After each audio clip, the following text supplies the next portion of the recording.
তো এই কুরবানি কোত্থেকে আসলো? আমাদের পিতা হযরত ইব্রাহিম আলাইহিস সালামের সুন্নত। সাহাবায়ে কেরাম জিজ্ঞেস করলেন, ক্বালু ফামা লানা ফিহা ইয়া রাসূলুল্লাহ, ওগো আল্লাহর রসুল, আমরা যদি আমাদের পিতা আল্লাহর নবী হযরত ইব্রাহিম আলাইহিস সালামের অনুসরণে এই কুরবানি করি, এই কুরবানিতে আমাদের কি লাভ হবে, কি সওয়াব হবে, কি ফজিলত অর্জন হবে? ক্বালা, আল্লাহ রসুল সাল্লাল্লাহু আলাইহি ওয়াসাল্লাম বললেন, বিকুল্লি শারাতিন হাসানা। সুবহানাল্লাহ, সুবহানাল্লাহ। প্রত্যেকটা লোমের বদলায় একটা করে নেকি আমল নামায় জমা হবে। সুবহানাল্লাহ।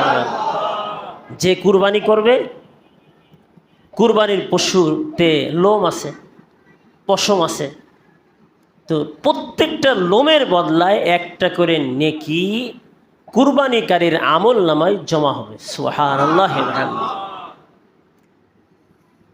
ক্বালু, সাহাবায়ে কেরাম জিজ্ঞেস করলেন, ফাসসুফু ইয়া রাসূলুল্লাহ, ওগো আল্লাহর রসুল, পশুর শরীরে কিছু লোম থাকে, কিছু পশম তো থাকে। লোম এবং পশম, সুফ এবং শারা, এর মধ্যে কিছু বিবরণ পার্থক্য আছে। এটা ভাষাবিদরা জানে, উলামায়ে কেরাম জানে, আপনাদেরকে শুধু অর্থটা বলতেছি। সাহাবায়ে কেরাম বললেন, ক্বালু ফাসসুফু ইয়া রাসূলুল্লাহ, ওগো আল্লাহর রসুল, পশমের ব্যাপারে আপনি কি বলেন? পশুর গায়ে তো কিছু পশমও আছে।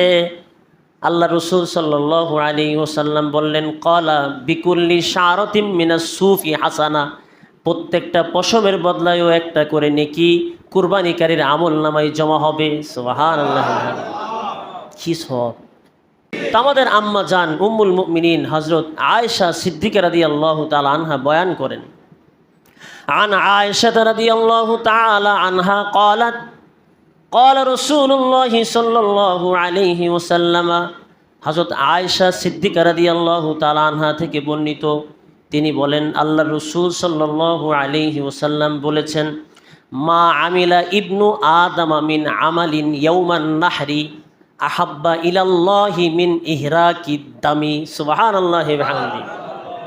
আল্লাহ রসুল সাল্লাল্লাহু আলাইহি ওয়াসাল্লাম বলেন, আদম সন্তান মানুষ কুরবানির দিন এমন কোনো আমল করতে পারে না যেই আমলটা রক্ত প্রবাহিত করা, পশু জবাই করা, অর্থাৎ কুরবানি করার চেয়ে আল্লাহ তাআলার কাছে বেশি প্রিয়। সুবহানাল্লাহ।